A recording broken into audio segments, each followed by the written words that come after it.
성경 창세기부터 이 계시록에 있는 말씀들을 보면은 하나님이 줄기차게 우리에게 요구하는 것이 있습니다.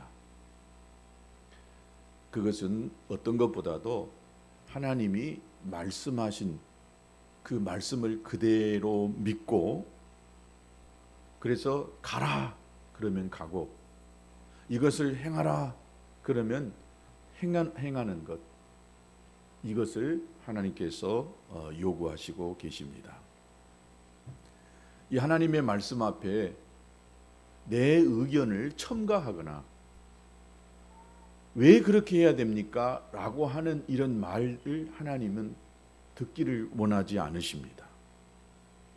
그저 하나님이 말씀하셨으면은 아멘, 그대로 하면은 된다는 것을 우리에게 줄기차게 말씀하고 계십니다. 우리가 100% 확신하거나 100% 납득할 수 없는 말씀들이 있음에도 불구하고 그 말씀 앞에 우리가 그냥 그대로 믿고 행하게 된다면 그 말씀에 열매가 맺히고 기적이 일어나게 된다는 것입니다. 어떤 때는 그 말씀이 내 형편을 고려하지 않고 내 상황을 다 살피지 않고 무리한 명령 같아 보이지만은 그 말씀이라고 한다면 내가 죽을 각오하고 그대로 행하게 된다면 분명 그 안에서 하나님의 선하신 뜻이 이루어진다는 것입니다. 그리고 그 하나님의 선하신 뜻은 저와 여러분이 이 땅에서 잘 되는, 참으로 우리가 가장 좋은 길로 하나님이 이끌어 주신다라고 하는 사실입니다. 오늘 우리가 읽었던 이 본문에 나오는 엘리야나 사르밧 가브의 경우도 마찬가지입니다. 북이스라엘의 매우 사악한 왕 이 아합이 통치하고 있을 때에 그 아합 왕으로 인하여서 우상 숭배가 이스라엘 땅에 가득 차게 됐습니다. 그래서 하나님은 도저히 그냥 그대로 둘 수가 없어서 북왕국 이스라엘 그 땅을, 그 백성들을 심판할 수밖에 없었습니다. 이 아합 왕은 그 아버지가 오므리라고 하는 왕이었습니다. 이 오므리가 자기 생각으로 북이스라엘 왕국을 아주 튼튼하게 잘 세우고 싶어가지고 그 아들 아합을 결혼을 시키는데, 그 이방 여인이었던 시돈 땅에 있었던 그 왕의 딸 이세벨을 데려다가 결혼을 시킵니다. 그러면 이 정약 결혼이 되어져 가지고 그 주위에 있는 나라들이 함부로 그 땅을 공격할 수 없을 거라고 생각을 해가지고 정약 결혼을 시켜서 나라를 튼튼하게 세우려고 합니다. 그래서 그 이 시돈의 땅, 시돈의 이 왕의 딸 이세벨이 이 아합의 부인이 돼가지고 북이스라엘 왕궁에 살게 되어집니다. 근데 이세벨이 그냥 온 것이 아니라 이 이세벨은 아주 이방신을 섬겼던 아주 골수분자였습니다. 이세벨 여인이 바알신을 가지고 이스라엘 왕궁 안에 들어옵니다. 왕궁에다 바알 신전을 세우기 시작합니다. 이스라엘 땅 곳곳에 이 바알의 신전을 세우는 일을 이 이세벨이 하게 되는 것을 볼 수가 있습니다. 여러분, 하나님의 마음이 얼마나 아프셨을까요? 하나님은 이스라엘을 향하여서요 온 마음을 다 쏟고 저 이스라엘을 통하여서 세계 열방을 구원하고자 하시는 하나님의 선하신 뜻이 있으셨어요. 그래서 하나님의 관심이 이스라엘에게 향했는데, 근데 이스라엘 땅 그 한복판에 왕의 그 왕궁에 바알의 신전이 세워지고 말았습니다. 하나님의 마음이 몹시 슬프고 못마땅하셨습니다. 하나님의 백성들이 하나님을 저버리고 우상을 섬겼으니 그 마음이 오직 아프셨겠습니까? 당시에 이스라엘의 역사를 기록하고 있는 이 열왕기서를 보면은 아합 왕을 평가하는 말씀이 나옵니다. 열왕기상 21장 21절에 보면 이렇게 기록되어 있습니다. 예로부터 아합과 같이 그 자신을 팔아 여호와 앞에서 악을 행한 자가 없음은 그를 그의 아내 이세벨이 충동하였음이라 그랬습니다. 그러니까 아합이 나쁜 왕, 사악한 왕이 된 것은 그의 아내 왕비 이세벨이 왕을 자꾸 충동해 가지고 하나님을 떠나게 하고 악한 일들을 하게 하는 것이었다라고 이렇게 이야기합니다. 이세벨은 아주 교활하고 아주 선동적인 여인으로 남편 아합 왕을 부추기고 충동질해 가지고 하나님 보시기에 참 악한 이 우상 숭배를 저지르는 일들을 하게 됐다는 것입니다. 여러분, 결혼을 참 잘해야 됩니다. 며느리도 사이도 참 잘 얻어야 됩니다. 결혼 잘못하면, 며느리 사이 잘못 얻으면 그 집안 순식간에 망하게 돼 있습니다. 이렇게 되니까 드디어 하나님의 심판이 시작될 수밖에 없었습니다. 하나님의 심판은 이스라엘 전역에 비가 내리지 않아요. 3년 6개월 동안 그 땅에 하늘에서 비 한 방울 떨어지지 않아요. 여러분, 1년만 가뭄 들어도 우리가 살 수 있어요? 살 수 없어요. 근데 3년 6개월 동안 이스라엘 땅에 비가 내리지 아니하니 그 땅이 오직 힘든 이 땅이 되어질 수밖에 없었겠습니까? 이건 하나님의 심판이었습니다. 산천 초목이 말라 죽어가기 시작합니다. 초목만 말라 죽겠습니까? 동물도 말라 죽어갑니다. 짐승만 죽겠습니까? 사람도 살 수 없는 그야말로 황폐한 땅이 되고 말았습니다. 그것이 이스라엘 땅이 당하고 있는 그 현실이었다는 것을 볼 수가 있습니다. 그때 기도하면서 믿음으로 사는 엘리야 선지자가 하나님으로부터 음성을 듣습니다. 그 음성이 엘리야가 아합 왕에게 말합니다. 1절에 내 말이 없으면은, 즉 하나님의 말씀이 없으면은 앞으로도 수년 동안 비도 이슬도 내리지 아니할 것이다. 얼마나 하나님의 마음이 상하셨으면은 그 땅에다가 비 한 방울 내리지 않았겠어요. 이스라엘이 어떤 나라였습니까? 그런데 이스라엘이 그 땅에 바알 신전이 세워지고 우상 숭배로 가득 찬 그 이스라엘 땅을 바라볼 때에 하나님의 마음이 무너졌던 것입니다. 그래서 회개와 계획이 없으면은 그 땅의 심판이 계속될 것이다 라고 이렇게 말씀합니다. 또 9절 이하에 보면은 하나님은 엘리야를 사르밧이라고 하는 그곳으로, 즉 이방 땅으로 가라고 이렇게 말씀하고 있습니다. 거기서 가부를 통해서 너를 먹게 하겠다라고 이렇게 말합니다. 그러자 엘리야는 그대로 지금 갑니다. 그 말씀이 너무 불합리한 말씀이었어요. 살기 힘든 약속의 땅이 아니라 지금 이방 땅으로 하나님이 가라고 말씀하셨고, 가서 누구를 통해서 먹게 살린다고요? 가부가 어떤 사람이겠어요? 지금도 힘들지만은 그 당시에는요, 가부가 먹고 산다는 것은 진짜 힘든 상황이에요. 그런데 하나님이 가부를 통해서 너를 먹여 살리겠다라고 이야기합니다. 그리고 그 가부에게 물을 달라고 합니다.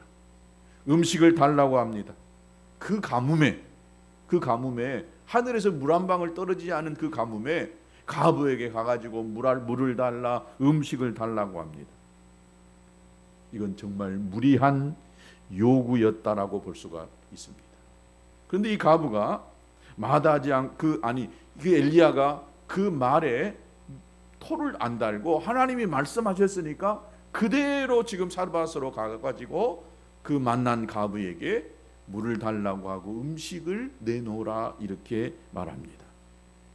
왜 그렇게 했겠습니까? 하나님이 하시라고 하는 거예요. 하나님의 명령입니다.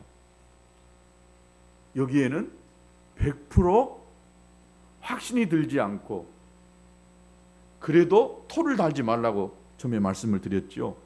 이것이 순종입니다. 어찌 보면 미친 사람 같고 어찌 보면은 정말 한심한 사람 같을 수 있지만, 근데 이 무리한 명령에도 엘리야는 하나님이 말씀하셨기 때문에 그대로 행하려고 사르밧을 향하여 가고 있는 것을 볼 수 있습니다. 엘리야에게 명한 하나님의 명령을 좀 더 구체적으로 보면은 먼저 시돈의 이 그릿 시냇가로 피하라라고 이렇게 명령이 떨어지는 것을 볼 수가 있습니다. 3절부터 4절을 보면은 강교한 이세벨에게 쫓기던 엘리야는 아합의 칼을 피하여 가지고 시돈의 그릿 시냇가로 피하라고 하는 명령을 받고 거기서 숨어서 지냅니다. 그 거리까지는 가뭄 중에도 약 한 100km 정도였습니다. 그러니까 그 물이 귀한 그 시대에 100km 떨어진 그 땅을 향해서 간다는 것이 결코 쉬운 것이 아니었습니다. 그 먼 길을 걸어서 가라고 하는 무리한 명령이 지금 주어지고 있는 것입니다. 그리고 그 시냇물을 마시라. 여러분, 가뭄에 그 시냇물이 얼마나 있겠어요. 혼탁하고 마실 수 없었을 것입니다. 그런데 그 물을 마시라고 하고, 또 한 가지는 까마귀가 물어다 주는 고기와 음식을 먹으면서 지내게 되는 것을 볼 수가 있습니다. 엘리야는 하나님 명하신 대로 그대로 행하고 있는 것을 볼 수가 있습니다. 성경을 보시면은요, 엘리야가 한마디도 이의를 제기하거나 거기 가서 어디에서 숨어서 살까요? 지금 엘리야는요, 아합 왕을 피해서 지금 그릿 시냇가로 가는 거예요. 거기 가면 나를 보호해 줄 사람이 있습니까?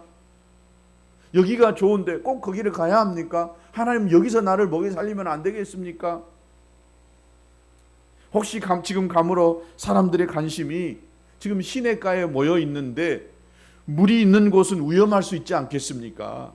이방인인 내가 그 그릿 시냇가에 갔을 때에 그들이 나를 그냥 먹도록 놔두겠습니까? 거기가 진짜 안전하겠습니까? 이렇게 하나님 앞에 한번 물어볼 수 있는데 이 토를 하나도 달지 않습니다. 그냥 무조건 순종하고 가고 있는 엘리야였던 것입니다. 결국 하나님은 까마귀를 통해서 음식과 고기를 엘리야에게 공급하고 있습니다. 우리는 하나님께 순종하는 그런 자들을 사람의 기대와 사람이 생각하는 그 상상, 그 지식을 뛰어넘어서 하나님이 역사하시고 계시는 것을 볼 수가 있습니다. 여러분, 까마귀가 어떤 새인지 아십니까? 까마귀는 우리나라 사람들이요, 좋아하지 않는 새입니다. 기분 나쁘게 생각합니다. 까마귀가 까까 울면은요, 기분 나쁘게 생각해요. 까치가 울면은 좋은 소식을 가져온다고 이야기하잖아요. 근데 까마귀를 통하여서 먹여 살린다는 거예요. 우리나라 사람들도 까마귀를 별로 좋지 않게 생각했는데, 여러분, 레위기 11장에 보면은 성경에도 까마귀는 가증스러운 이 동물이다라고 이렇게 취급하고 있습니다. 또 까마귀는 먹기를 그렇게 탐하는 새입니다. 먹는 것을 그렇게 많이 먹는다는 거예요. 그래서 한번 입에다가 물은 음식은 절대로 포기하지 않고 그것을 끝까지 자기가 먹어 삼킨다는 것입니다. 그것도 곤충과 썩은 고기를 먹은 새가 바로 이 까마귀예요. 여러분, 이 까마귀가 음식을 물고 와봤자 얼마나 좋은 음식을 물어오고, 또 지 먹기 바쁜 새가 물어다가 이 엘리야 이 손앞에다가 갖다 놓겠어요. 그런데 이 하나님이 이 먹기 탐하는 이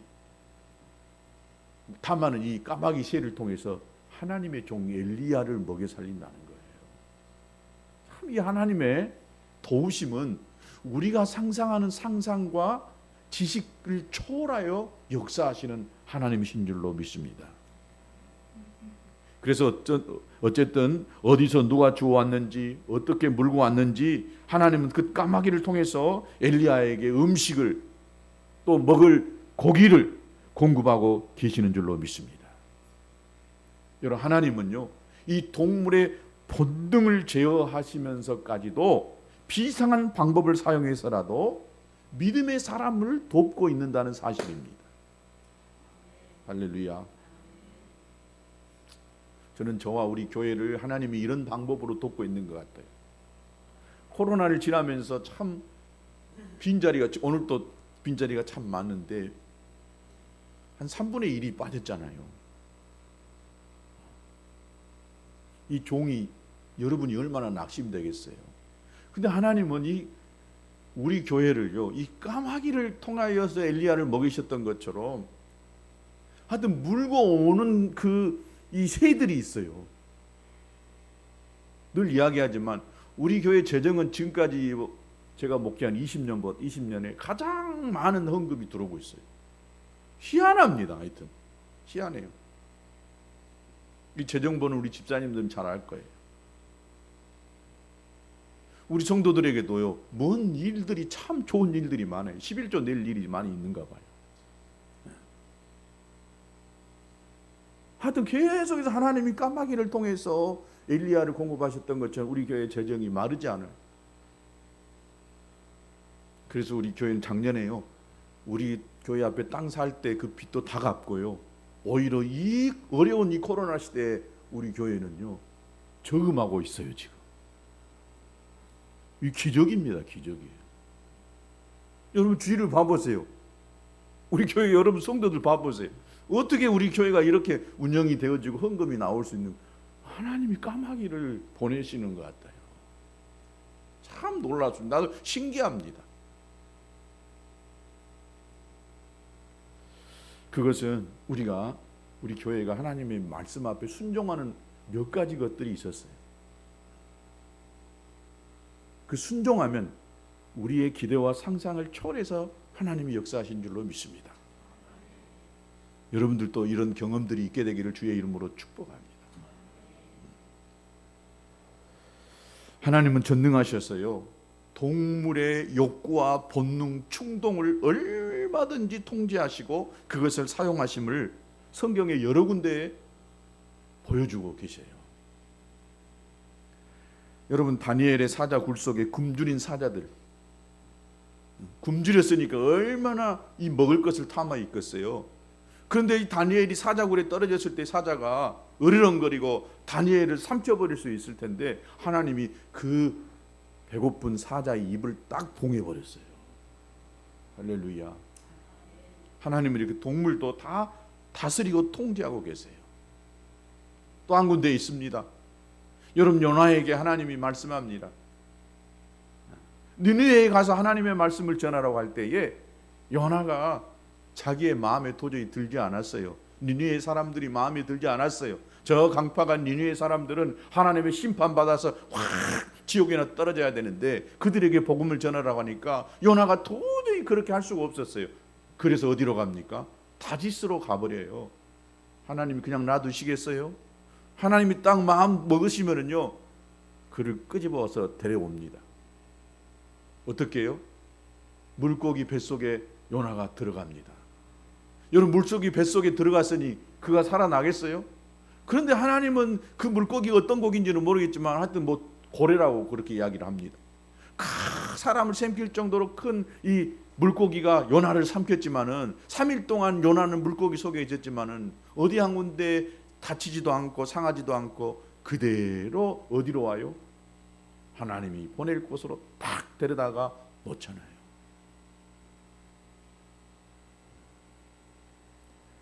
하나님이 하시려고 한다면 우리의 생각과 우리의 상상과 우리의 이성을 초월하여서 역사하시는 하나님이신 줄로 믿습니다.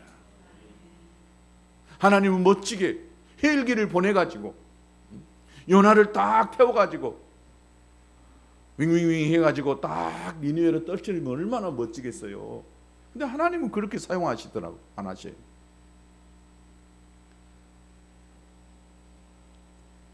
엘리야에게 명한 하나님의 명령 두 번째는 어떤 명령이었느냐? 첫 번째는 사르밧으로 가라, 시돈 땅에 있는 사르밧으로 가라고 명령했고, 두 번째는 가난한 가부의 집으로 가라고 이렇게 말씀합니다. 9절에 너는 일어나 시돈에 속한 사르밧으로 가서 거기 머물라. 내가 그곳 가부에게 명령하여 네게 음식을 주게 하였느니라 그랬습니다.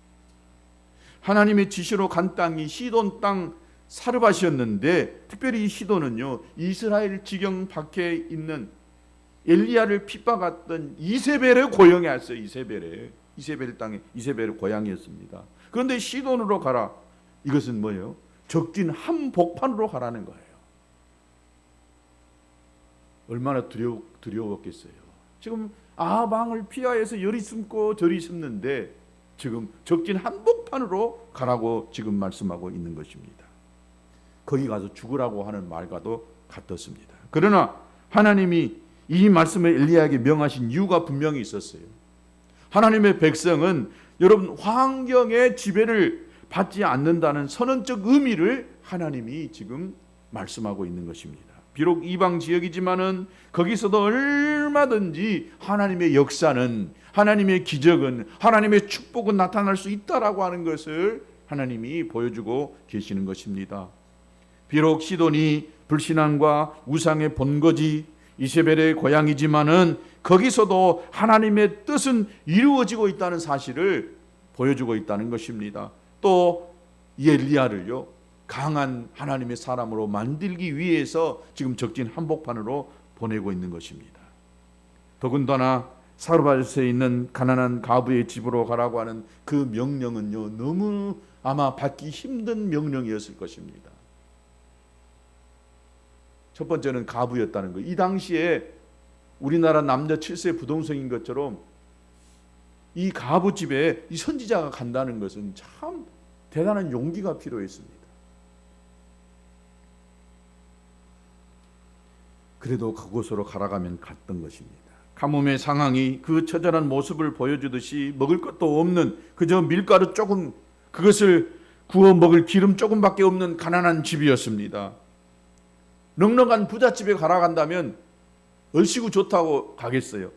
근데 진짜 가난한 집에, 그곳에 하나님이 지금 엘리야 선지자를 보내고 있는 것입니다. 얼마나 부담됐겠어요. 찢어지게 가난한 가부의 집으로 가라고 하는 그 명령을 받는 이 무리한 요구 속에 하나님이 이루시고자 하시는 기쁜 뜻이 있다라고 하는 사실입니다. 사랑하는 여러분, 오늘날 우리에게도 부당한 일이나 부당한 명령이나 부당한 장소로 가라고 하는 것 같아도 거기에는 분명 하나님이 가라고 했을 때는 하나님이 의도하신 바 뜻이 있다고 하는 사실입니다. 그 명령 앞에 순종할 수 있게 되기를 주님의 이름으로 축복합니다. 하나님 말씀대로 엘리야가 사르밧으로 돌아가서 성문 어귀에서 나뭇가지를 줍는 한 여인을 만나게 됩니다. 이 여인은요, 생을 거의 포기하다시피 했어요. 3년을 가뭄이 들었으니까. 또 가부로서 이제 남은 밀가루 딱 한 줌밖에 없었어요. 그것도 이 밀가루를 해서 먹을 수 있는, 음식을 해 먹을 수 있는 기름 진짜 그 조금밖에 없었습니다. 그래서 나뭇가지를 주우러 나온 것입니다. 근데 엘리야가 이 여인에게 다가가서 말을 걸었습니다. 10절에 보니까 그릇에다가 물을 조금 가져다가 내게 마시게 하라. 나그네가 물을 좀 달라고 하는 것은 이스라엘에서 너무 자연스러운 일입니다. 그러나 그 여인은 지금 이방 여인입니다. 이방이라고 말도 섞이지 않는 것이 유대인들의 이 관습입니다. 그런데 이방 여인에게 말을 시켜서 그가 주는 물을 마시려고 하는 이 엘리야를 볼 수가 있습니다. 또 지금 극심한 가뭄이어서 물을 구하기도 힘든 그러한 때입니다. 그런데도 엘리야는 그 여인에게 물을 달라고 하였고 그 여인은 거절하지 않고 물을 떠주려고 하고 있는 것입니다. 변명하지도 않아요. 나 마실 물도 없는데 라고 하지 않아요. 나도 힘든데 라고 이렇게 말하지도 않습니다. 내일이 급한데 이렇게 말도 하지 않습니다. 3년 가뭄으로 인해 가지고 물 한 그릇 정말 귀한 것이었을 것입니다. 그런데 물을 달라고 하니까 하던 일을 멈추고 가서 물을 떠다가 주는 것을 볼 수가 있습니다. 낯선 사람이지만 정말 친절하게 손님을 대접하는 이 가부를 볼 수가 있습니다. 아마 몇 마디 말을 해봐서 알았는지 나중에 이 엘리야가 하나님의 사람인 것을 압니다. 여러분, 예수님도 말씀하시기를 소자에게 대접한 냉수 한 그릇도 상을 잃지 않겠다라고 이렇게 말씀하셨습니다. 물을 준비하러 가는 여인을 향하여 엘리야가 다시 말합니다. 떡도 좀 구워라 그랬습니다. 빵도 좀 구워라는 거예요. 지금 조금 남은 이 한 주먹 남은 이 밀가루 가지고 아들하고 둘이 해서 먹고 이거 없으면 굶어 죽을 수밖에 없는 상황인데, 그런데 지금 엘리야가 물 한 모금 마시도록 했더니 그거 가지고 음식을 만들어서 좀 나를 먹게 하라고 지금 이야기한다는 것입니다. 인간적으로 볼 때 정말 너무나 지나친 요구였던 것을 볼 수가 있습니다. 그런데 이 여인이 나도 지금 이거 먹고 이제 이거 떨어지면 죽을 판입니다 라고 그렇게 이야기하는 거예요. 그런데도 엘리야가 그것으로 나에게 좀 나를 먹게 해달라라고 이야기할 때에 이 가부가 엘리야의 말대로 순종해 가지고 떡을 만들어다가 엘리야의 이 앞에다가 놓고 엘리야를 대접하는 것을 볼 수가 있습니다. 그가 하는 이 행동이 여러분 쉬운 것 같지만 대단히 어려운 것입니다. 아무리 그가 하나님의 사람이라고 하는 감동이 있었다 할지라도 그를 대접한다는 것은 쉬운 일이 아닙니다. 넉넉한 것도 아니고 딱 한 끼 먹고 말 그런 음식 남아있는데, 쉽게 말하면 그 음식은 자기 아들의 목숨과도 같은 것이었는데 그것을 하나님의 종 선지자가 내놓으라 하니까 그 선지자를 위해서 내놓았습니다. 엘리야가 말합니다. 14절에 이렇게 이야기합니다. 이스라엘 하나님 여호와의 말씀이 여호와가 비를 내리는 지면에 내리는 날까지 그 통에 가루가 떨어지지 아니하고 그 병에 기름이 없어지지 아니하리라. 축복의 말이 지금 엘리야를 통해서 이 가부에게 전해지고 있는 것입니다.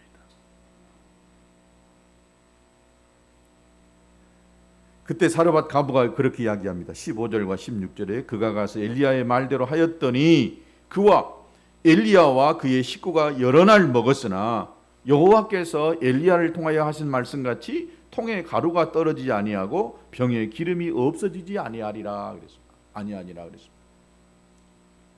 엘리야의 말대로 그대로 해봤더니 진짜로 이제 쌀통에 쌀이 떨어지지 않고 기름통이 떨어지지 않고 희한한 일이 생겨버린 것입니다. 여러분, 사람이 들을 때는 부당하게 들리는 명령 같지만은 어려워도 말씀을 믿음으로 순종할 때에 거기서 기적과 같은 일들이, 축복의 일들이 일어나게 되는 줄로 믿습니다. 여러분, 축복은, 기적은 아무나 어디서든지 일어나는 것이 아닙니다. 축복은, 기적은 결단에서부터 온다는 것입니다. 15절에 보니까 저가 가서 엘리야의 말대로 하였다라고 했습니다. 엘리야가 말한 그 말을 그대로 받아들여 버렸어요. 말씀을 그대로 받아들였어요. 기적은 이 결단에서부터 시작된 것입니다. 결단이야말로 축복을 향한 방향 설정입니다.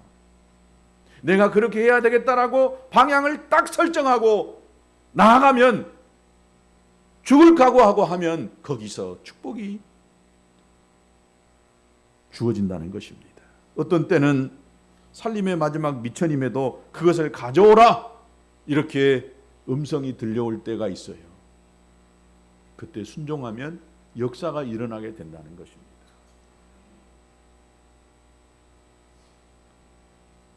제가 지난주에도 이야기했지요. 우리 허계래 집사님 일천 번제할 때 진짜 어려웠어요. 나중에 말 들어보니까 1,000원 하나가 그렇게 귀할 때였답니다. 그때가. 나는 그렇게까지 심한지 몰랐어요. 1,000원 하나가 그렇게 귀한데 하나님이 일주일에 7,000원 헌금한다는 것이 저 그때 당시 상황에서는 진짜 힘들었대요. 근데 하나님이 지금 그를 축복하시기 위하여 그에게 무리한 명령을 던졌던 것입니다.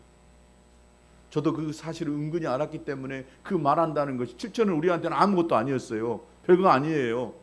근데 그 당시에 저 사람한테는 그 7천원이 무지하게 큰 돈이었는데 그것을 내라 하는 저도 참 힘들었어요. 근데 어제 그제요, 내가 지난주에 집 세차를 하겠잖아요. 또 세차를 하나 딱 몰고 왔어요. 하여튼 남편이 세차를 뽑아줬대요.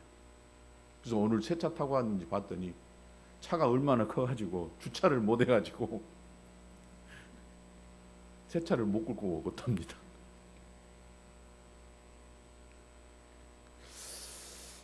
미안합니다. 여러분 배 아파하지 마시고 축복해 주세요. 저만 복 받은 것이 아니라 여러분도 다 복 받은 것 많이 있어요. 내가 아는 것입니다. 나의 그 간증입니다. 저도 엘리야 같이 정말 이 무리한 요구 말씀을 던졌어요. 그랬더니 거기서 기적이 당장 일어난 것이 아니라 시간을 두고 오랫동안 10년 이상 걸렸어요. 지나놓고 보니까 그런 역사가 있었더라. 제가 지금 그런 간증의 말씀을 하고 있는 것입니다. 오늘 드렸더니 내일 역사가 일어나고 다음 달에 내 월급이 100만 원에서 200만 원 뛰고 그러면은요 못할 사람 없어요. 근데 하나님의 이 역사는요 그렇게 쉽게 어떨 때는 일어나지도 않고 더디게 10년이 걸리고 20년이 걸린 경우도 있더라고요. 또 내 방법대로 한 것이 아니라 까마귀를 통해서 뭐 일하듯이 하나님은 내 상상을 초월해서 하나님이 역사하시는 하나님인 줄로 믿습니다. 그래서 여러분 말씀이 주어지면 결단하시기를 주의 이름으로 축복합니다. 이 생각 저 생각 이리 재고 저리 재고 이렇게 해도 안 될 것 같고 저렇게 해도 안 될 것 같고 그러면 절대 못합니다.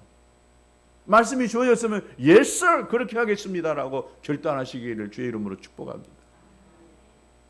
하나님이 주의 종 목사님을 통해서 여러분에게 집사님 이거 하십시오라고 하면 예 하고 그냥 해버리세요. 저는 그런 무리한 말할 수 있는 용기도 없어요. 엘리야 같이. 어쩔 때 하나님이 내게 주신 그런 감동이 있으면 여러분 그냥 해버리세요. 순종하고 해버리세요. 하나님이 책임지십니다.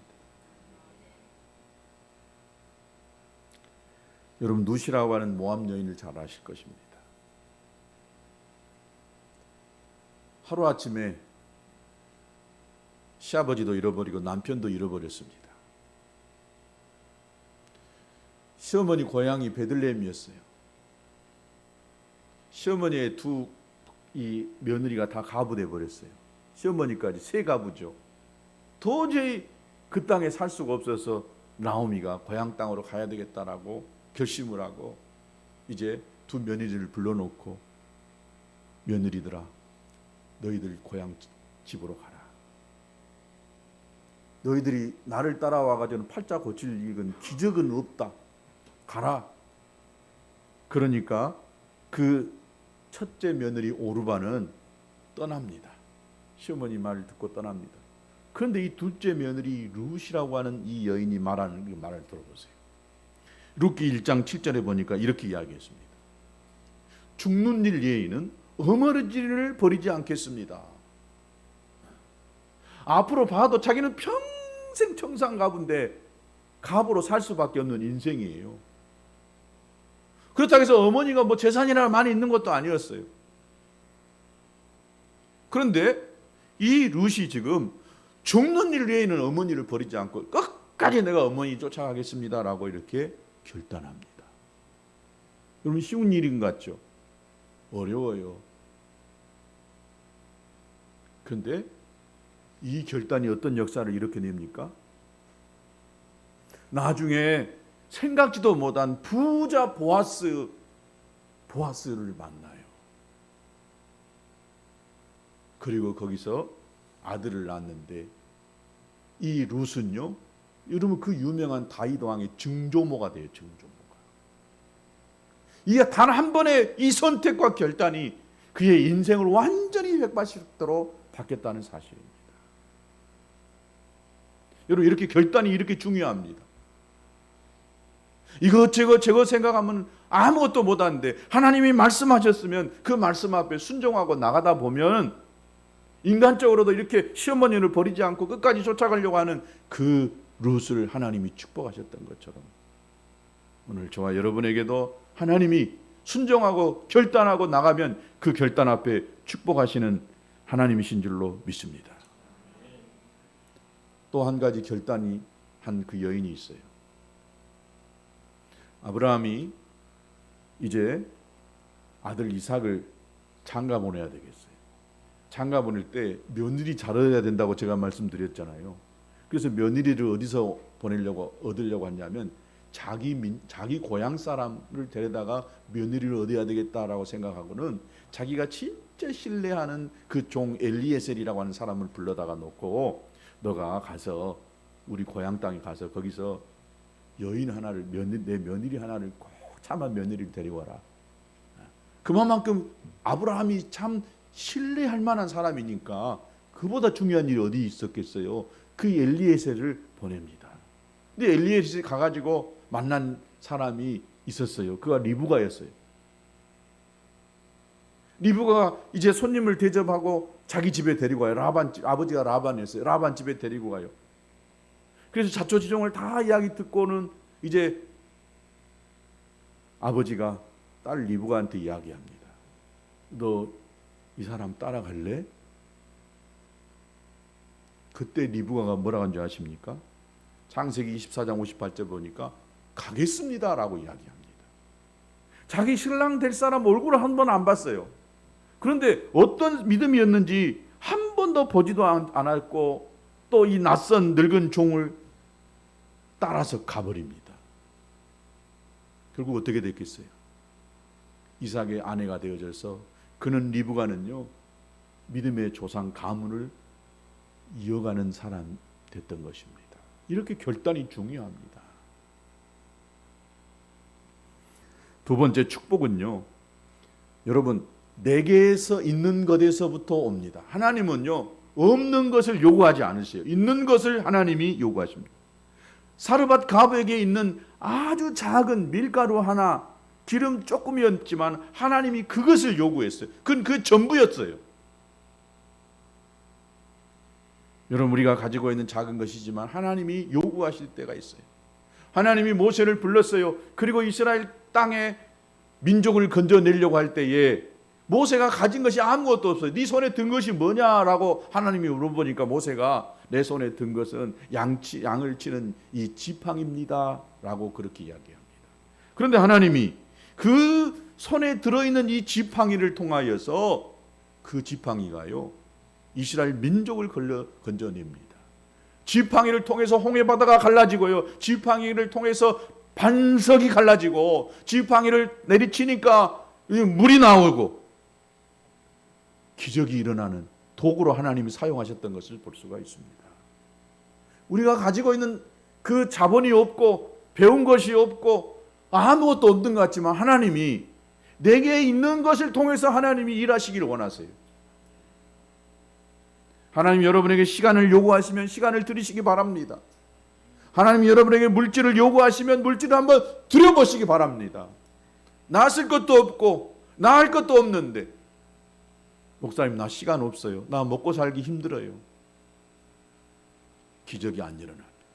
축복은 이런 사람에게 찾아오는 것이 아닙니다. 하나님이 요구한 무리한 요구이지만 그 요구 앞에 여러분 순종하고 결단하면 거기서 여러분 기적이 나온 줄로 믿습니다. 여러분 축복은 하나님의 손에서 나오는 줄로 믿습니다. 하나님의 손이 들려지면 거기서 기적이 일어나요. 여러분 오병이의 기적, 물고기 2마리와 보리떡 5개가 소년이 가지고 있는 그 작은 도시락이었지만 그것이 주님의 손에 얹어지니까 거기서 엄청난 기적이 일어나게 됐잖아요. 여호와께서 16절에 엘리야로 하신 말씀같이 통에 가루가 다하지 아니하고 병에 기름이 없어지지 아니하니라. 이게 기적이 아니고 축복이 아니고 뭐겠습니까? 이 기적과 축복을, 은혜를 크게 몰고 다니시는 저와 여러분 되시기를